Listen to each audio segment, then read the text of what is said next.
ಈ ಕಾರ್ಯಕ್ರಮದ ಪ್ರಾಯೋಜಕರು ನಿಮ್ಮ ಆರೋಗ್ಯದ ಬಗ್ಗೆ ಕಾಳಜಿ ಹೊಂದಿರುವ ಅತ್ಯುತ್ತಮ ಗುಣಮಟ್ಟದ ಮಸಾಲೆಗಳು SK Hind food products. Eat healthy, stay healthy.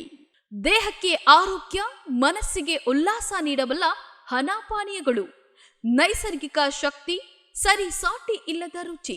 ದೀನಾರ್ traders ಮನೆ ಮತ್ತು ಕಟ್ಟಡದ ಸೌಂದರ್ಯಕ್ಕಾಗಿ ಬೇಕಾಗುವ ಉತ್ತಮ ಗುಣಮಟ್ಟದ ಪ್ಲೈವುಡ್, ಫ್ಲೋರಿಂಗ್, MDF, ವೀನರ್ಸ್ ಮತ್ತು ಎಲ್ಲ ಬಗೆಯ ಡೋರ್ಸ್ಗಳಿಗಾಗಿ ಹಿಂದೆ ಸಂಪರ್ಕಿಸಿ 9845631675.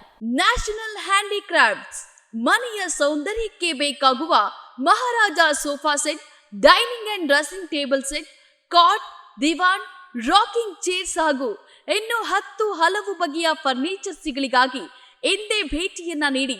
ಹೆಚ್ಚಿನ ಮಾಹಿತಿಗಾಗಿ ಸಂಪರ್ಕಿಸಿ 7204081880.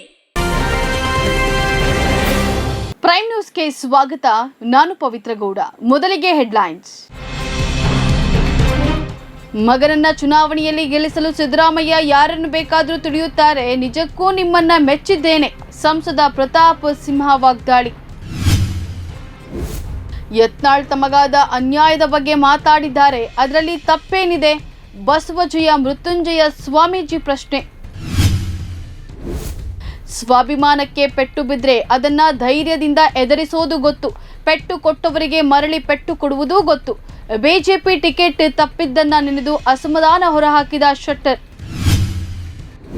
ಬಿಜೆಪಿ ಮನೆಯಲ್ಲಿ ನಾಯಿ ಸತ್ತು ನಾರ್ತಿದೆ, ಕಾಂಗ್ರೆಸ್ ಬಗ್ಗೆ ಮಾತನಾಡುವುದೇಕೆ? ಕೆಪಿಸಿಸಿ ವಕ್ತಾರ ಎಂ ಲಕ್ಷ್ಮಣ್ ಕಿಡಿ.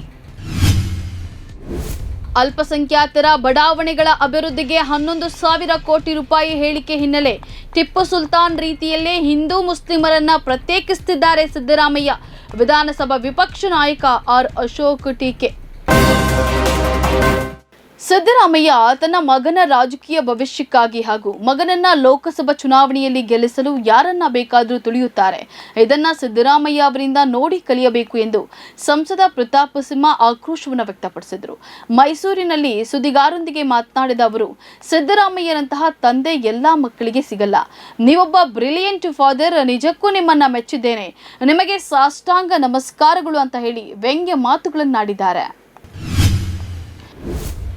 ಬಿಜೆಪಿ ನಾಯಕ ಬಸನಗೌಡ ಪಾಟೀಲ್ ಯತ್ನಾಳ್ ಯಾವುದೇ ಭ್ರಷ್ಟಾಚಾರದಲ್ಲಿ ತೊಡಗಿಲ್ಲ, ಅವರು ತಮಗೆ ಆದ ಅನ್ಯಾಯದ ಬಗ್ಗೆ ಮಾತಾಡಿರುವುದರಲ್ಲಿ ತಪ್ಪೇನಿದೆ ಅಂತ ಹೇಳಿ ಪಂಚಮಸಾಲಿ ಪೀಠದ ಜಯ ಮೃತ್ಯುಂಜಯ ಸ್ವಾಮೀಜಿ ಪ್ರಶ್ನೆಯನ್ನ ಮಾಡಿದ್ದಾರೆ. ನಗರದಲ್ಲಿ ಪತ್ರಕರ್ತರ ಪ್ರಶ್ನೆಗೆ ಉತ್ತರಿಸಿದ ಅವರು, ಯತ್ನಾಳ್ ನಿಷ್ಠೂರವಾಗಿ ಮಾತನಾಡುವ ಛಲಗಾರ, ಹಾಗಾಗಿ ಬಿಜೆಪಿ ನಾಯಕರ ಬಗ್ಗೆ ಟೀಕಿಸುತ್ತಾರೆ. ಯತ್ನಾಳ್ ಬೆನ್ನಿಗೆ ಪಂಚಮಸಾಲಿ ಸಮಾಜದ ಶಕ್ತಿ ಇದೆ ಎನ್ನುವುದು ಬಿಜೆಪಿಗೆ ಮನವರಿಕೆಯಾಗಿದೆ. ವರಿಷ್ಠರು ಯತ್ನಾಳ್ ಅವರನ್ನ ಕರೆದು ಮಾತನಾಡಬೇಕು ಅಂತ ಹೇಳಿದ್ದಾರೆ. ಬಣಜಿಗ ಸಮಾಜದವರು ಸ್ವಾಭಿಮಾನಿಗಳು. ನಮ್ಮ ಸ್ವಾಭಿಮಾನಕ್ಕೆ ಪೆಟ್ಟು ಬಿದ್ದರೆ ಅದನ್ನ ಧೈರ್ಯದಿಂದ ಎದುರಿಸೋದು ಗೊತ್ತು, ಪೆಟ್ಟು ಕೊಟ್ಟವರಿಗೆ ಮರಳಿ ಪೆಟ್ಟು ಕೊಡುವುದು ಸಮಾಜಕ್ಕೆ ಗೊತ್ತಿದೆ ಎಂದು ಮಾಜಿ ಸಿಎಂ ವಿಧಾನ ಪರಿಷತ್ ಸದಸ್ಯ ಜಗದೀಶ್ ಶೆಟ್ಟರ್ ಚುನಾವಣೆಗೆ ತಮಗೆ ಬಿಜೆಪಿ ಟಿಕೆಟ್ ತಪ್ಪಿದ್ದನ್ನ ನೆನೆದು ಮತ್ತೆ ಅಸಮಾಧಾನವನ್ನು ಹೊರಹಾಕಿದ್ರು. ನನಗೆ ಟಿಕೆಟ್ ತಪ್ಪಿಸದ್ರಿಂದಾಗಿ ಆ ವೇಳೆ ರಾಜ್ಯದ ಇಡೀ ನಮ್ಮ ಸಮಾಜದಿಂದ ನನಗೆ ಸಿಕ್ಕ ಬೆಂಬಲವನ್ನ ನಾನು ಎಂದಿಗೂ ಮರೆಯಲು ಸಾಧ್ಯವಿಲ್ಲ. ಬರುವಂತ ದಿನಗಳಲ್ಲಿ ಸರಿಯಾದ ದಾರಿಯಲ್ಲಿ ಹೋಗಬೇಕು, ಇಲ್ಲದಿದ್ದರೆ ಇದೇ ರೀತಿ ಪೆಟ್ಟುಗಳು ಬೀಳುತ್ತಾ ಹೋಗುತ್ತವೆ ಅಂತ ಹೇಳಿ ಶೆಟ್ಟರ್ ಸಮುದಾಯಕ್ಕೆ ಎಚ್ಚರಿಕೆಯನ್ನು ನೀಡಿದ್ದಾರೆ. ಹೊಸದಾಗಿ ನೇಮಕವಾಗಿರುವ ಬಿಜೆಪಿ ರಾಜ್ಯಾಧ್ಯಕ್ಷ ವಿಜಯೇಂದ್ರ ಮತ್ತು ವಿರೋಧ ಪಕ್ಷದ ನಾಯಕ ಆರ್ ಅಶೋಕ್ ಅವರು ದಿನಕ್ಕೆ 3 ಬಾರಿ ಪ್ರೆಸ್ ಮಾಡುತ್ತಾ ಸರ್ಕಾರದ ವಿರುದ್ಧ ಸಣ್ಣ ಪುಟ್ಟ ವಿಷಯಗಳನ್ನ ದೊಡ್ಡದಾಗಿ ಹೇಳುತ್ತಾ ಸರ್ಕಾರವನ್ನ ಸಿಕ್ಕಿಸುವ ಪ್ರಯತ್ನವನ್ನ ಮಾಡ್ತಿದ್ದಾರೆ. ಆದರೆ ಬಿಜೆಪಿ ಮನೆಯಲ್ಲಿ ನಾಯಿ ಸತ್ತು ಬಿದ್ದು ನಾರ್ತಿದೆ, ಇದನ್ನ ನೋಡಿಕೊಳ್ಳಲಿ ಅಂತ ಹೇಳಿ ಕೆಪಿಸಿಸಿ ವಕ್ತಾರ ಎಂ ಲಕ್ಷ್ಮಣ್ ಅವರು ತಿರುಗೇಟನ್ನ ನೀಡಿದ್ದಾರೆ. ತಮ್ಮ ಮನೆಯಲ್ಲಿ ನಾಯಿ ಸತ್ತು ಬಿದ್ದಿರುವುದನ್ನ ಬಿಜೆಪಿಯವರಿಗೆ ಸ್ವಚ್ಛ ಮಾಡಿಕೊಳ್ಳಲು ಆಗ್ತಿಲ್ಲ. ಕಾಂಗ್ರೆಸ್ ಭ್ರಷ್ಟಾಚಾರದಲ್ಲಿ ತೊಡಗಿದ್ರೆ ಅದರ ಬಗ್ಗೆ ಜನರಿಗೆ ತಿಳಿಸಲಿ, ಅದಕ್ಕೆ ನಮ್ಮ ಅಡ್ಡಿ ಇಲ್ಲ ಎಂದಿದ್ದಾರೆ.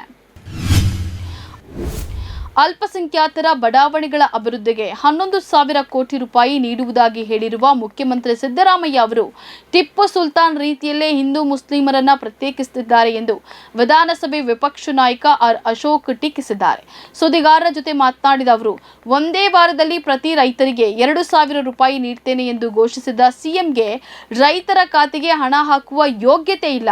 ಆದರೆ 11,000 ಕೋಟಿ ರೂಪಾಯಿಯನ್ನ ಅಲ್ಪಸಂಖ್ಯಾತರ ಬಡಾವಣೆಗೆ ಖರ್ಚು ಮಾಡಲು ಮುಂದಾಗಿದ್ದಾರೆ ಅಂತ ಹೇಳಿ ಕಿಡಿಕಾರಿದ್ದಾರೆ.